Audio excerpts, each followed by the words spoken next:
주 감사 모든 것 주심 감사 지난 추억이 내 감사 주 내 곁에 계시네 향기로운 봄철의 감사 외로운 할렐루야. 오늘도 주님이 함께 하십니다. 오늘 말씀은 고린도 후서 4장 16절에서 18절 말씀입니다. 제목은 우리의 속사람 이란 내용으로 하나님의 말씀을 나누고자 합니다. 사람들에게 취미가 여러 가지 있습니다만은 그런 분이 계시다고 그래요. 이 자동차를 모으는 취미를 가진 분. 이분은 좀 재물이 있는 모양입니다. 예. 실제로 그 자동차들을 타고 다니지는 않지만 그냥 모으는 데만 재미를 붙인 것입니다. 어떤 분들은 등산 장비를 잔뜩 구입해 놓고 등산을 전혀 하지 않아요. 예. 이렇게 사는 거에 목적을 둔 것 같습니다. 또 어떤 분들은 열심히 운동해서 건강을 유지하려고 하는데 정신 건강은 챙기질 않습니다. 예, 여기 주변에 등산하는 분들 많은데요. 예, 정신과 육체가 함께 건강해야죠. 그 육체적인 운동 자체가 목적이 된 것입니다. 예, 너무 운동을 많이 하면요, 또 몸을 상하게 하는 경우도 있죠. 참으로 인간이란 존재는 이율배반적인 경우가 많이 있습니다. 모순된 행동을 많이 하는 것입니다. 수단이 목적이 되어버리는 것입니다. 많은 사람들이 돈을 벌려고 굉장히 노력을 합니다. 가진 수단 방법을 다 씁니다. 그래서 노력해서 또한 재수가 좋아서 돈을 모으면 그 돈을 어떻게 쓸지 모르는 사람들이 있습니다. 예. 그러니까 이 돈 모으는 것이 목적이었던 것이죠. 자, 이것도 수단이 목적이 되어버리는 것입니다.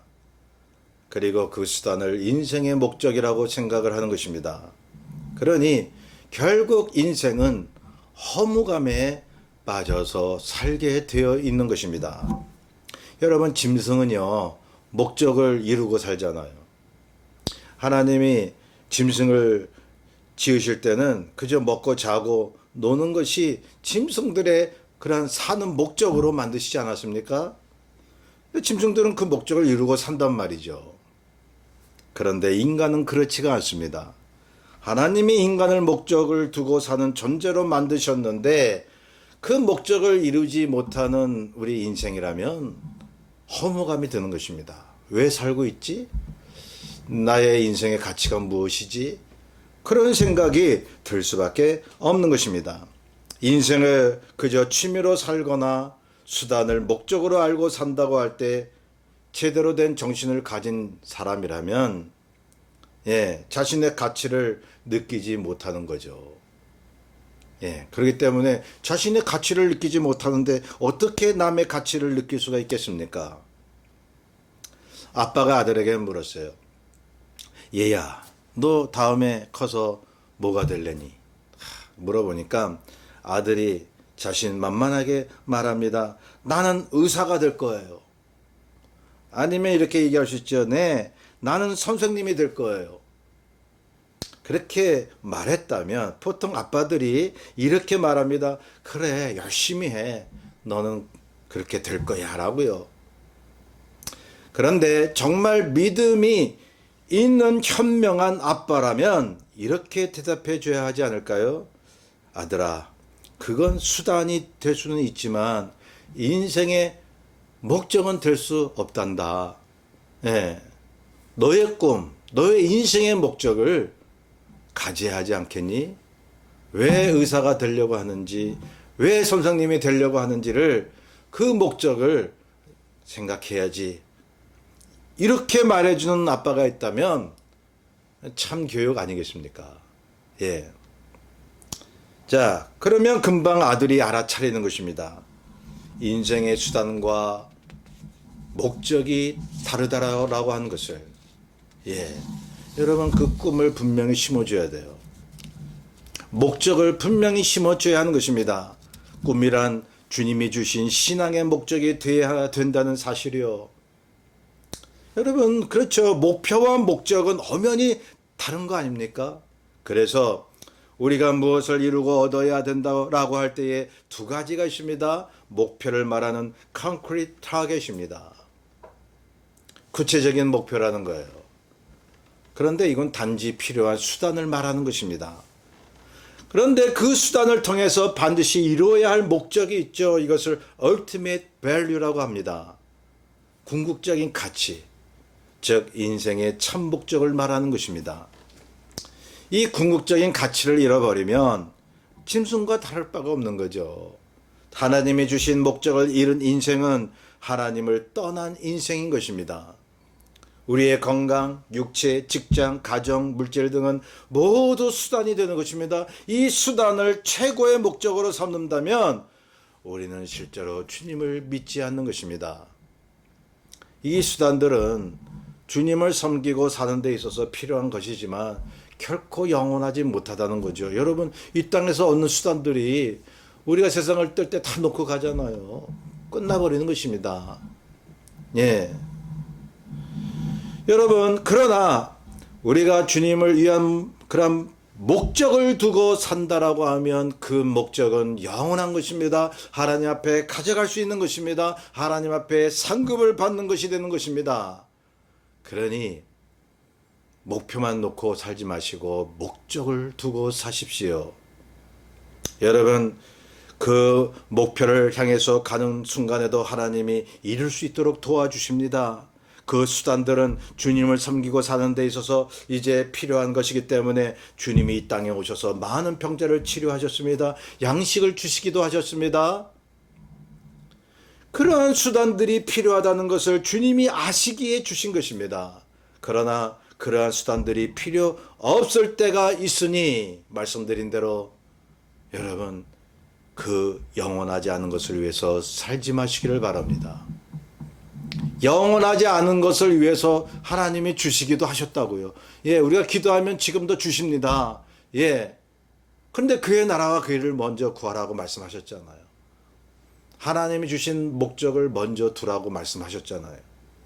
그래서 주님이 이 땅에 오셔서 병자를 고치시고 먹을 양식을 주시는 것이 다 뭐에 대한 어떤 영적 의미입니까?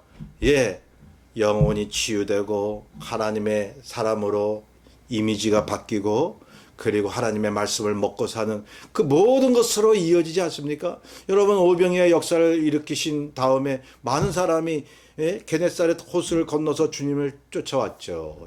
대단한 사람이다. 그런데요, 그들은 착각을 했습니다. 구체적인 목표를 이루게 하신 주님을 그냥 거기서 그냥 그런 분으로 그냥 끝내버리려고 하는 거예요.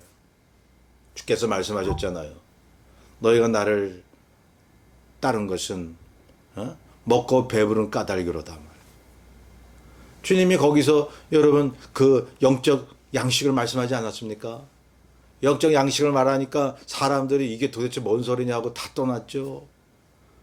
여러분, 목표를 얻어서 주님을 섬기는 사람이 주님께서 목적을 이루라고 말씀하실 때는 떠나버리는 것입니다. 여러분, 그런 사람, 그러한 교인들이 오늘날 많이 있다는 사실입니다.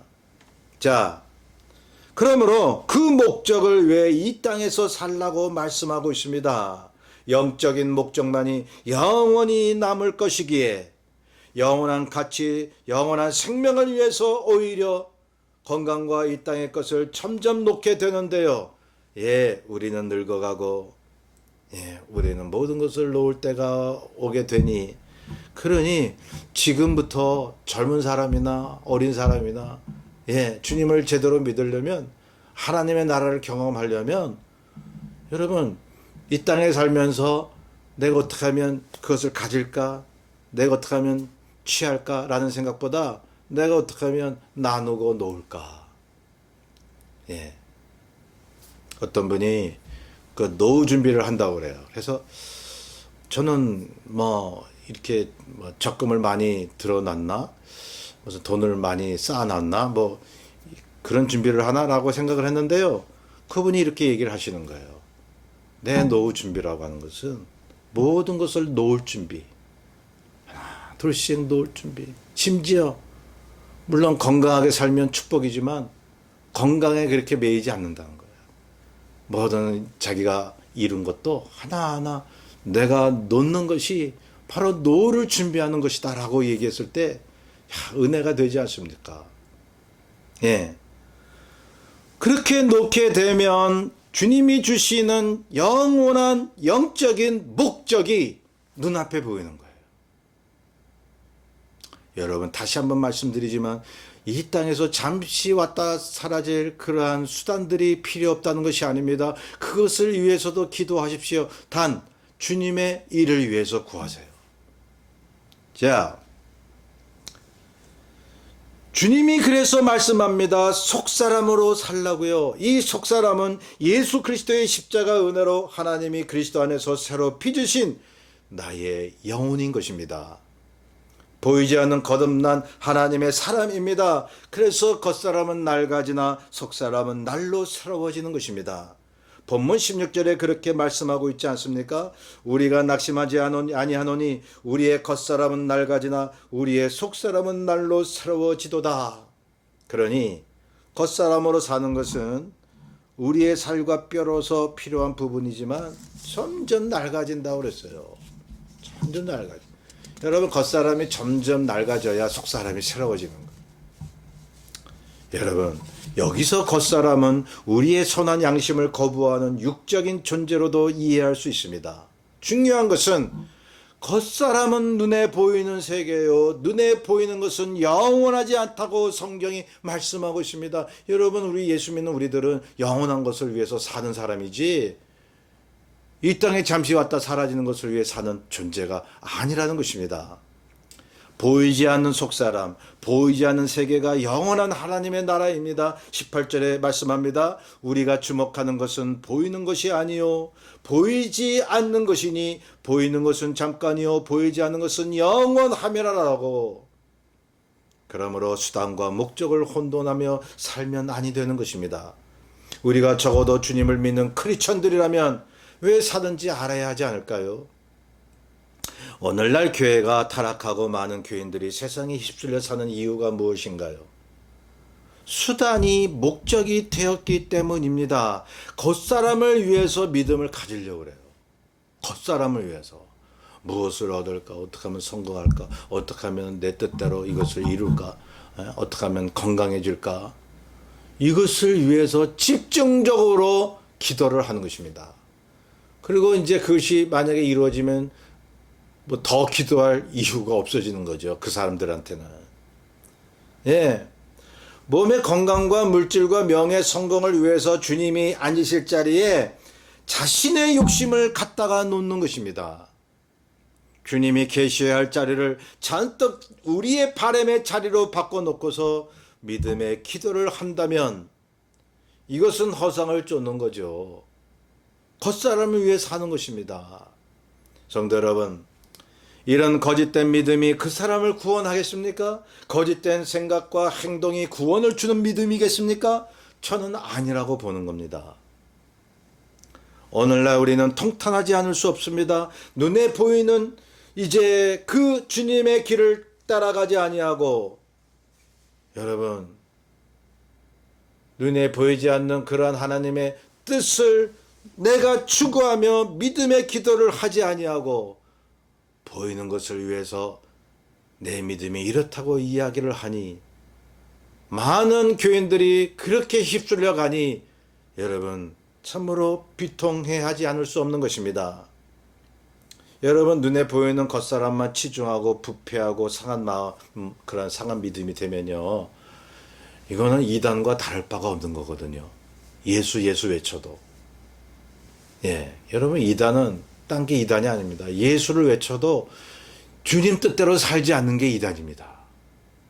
그렇지 않습니까? 예? 행함이 없는 믿음은 죽은 믿음이요 그 죽은 믿음은 구원할 수 없다고 분명히 야고보서에 말씀하고 있습니다. 교회가 영적인 성숙보다는 보이는 양적 성장만을 위한다면, 눈에 보이는 것으로만 믿음의 결과를 판단하려고 한다면 이것은 이미 주님의 교회가 아니다 이 말씀이에요. 우리가 주님을 기쁘시게 하려면 무엇보다도 궁극적인 가치를 목적으로 삼아야 하는 것입니다. 바로 속사람을 새롭게 해야 하는 것입니다. 예, 속사람은 보이지 않지만 영원한 생명을 가지고 있습니다. 나중에 육신은 죽어도 속사람은 죽지 않습니다. 그 속사람이 주님 앞에 서는 것입니다. 속사람이 살아있는 진정한 크리스천은요, 아무리 세상 것을 다 빼앗긴다 해도 낙심하지 않는 거예요. 예, 우리 몸에 죽을 병이 걸려도 뭐 낙심되겠죠. 얼마나 슬프겠습니까? 몸이 아픈데. 고통스럽지만 소망이 있어요. 낙심하지 않습니다. 왜? 속사람이 주님께 갈 것이니까. 속사람은 점점 새로워지고 부활될 것이니까요. 그러니 어찌 우리가 보이는 것으로 신앙생활을 하겠어요. 여러분, 보이는 것으로 신앙생활을 하려면 여러분 참 힘듭니다. 사는 게. 세상에 완전 빠질 수도 없고 주님 뜻대로 완전히 살자니 손해보는 것 같고, 그 사람 얼마나 힘들겠습니까? 예. 속사람으로 살아야 믿음이 떨어지지 않고 어떠한 경우에도 여러분 좌절하지 않습니다. 속사람으로 살기 때문에 그런 것입니다. 속사람이 새로워지는 것으로 삶의 목적을 삼는 사람은 여러분 하나님 나라가 보이는 거예요. 성경의 이 진리를 아시나요? 예, 주변이 어두울수록 주님의 생명의 빛은 밝아진다는 사실을요, 환난을 당할수록 주님이 주시는 평안이 있는 것입니다. 나이가 들어가고 육신이 아프고 죽음이 가까울수록 속사람은 여러분 날로 마음속에 주님의 평안을 얻는 것입니다. 아무리 주변에 악한 사람들이 나를 공격해도 거기에 흔들리지 않습니다. 고독 가운데 위로를 느끼잖아요. 여러분, 속사람이 살아있는 사람은요, 아무리 손해당하고 예, 억울한 일을 당해도요, 여러분 그럴수록 주님의 위로의 음성을 듣게 되거든요.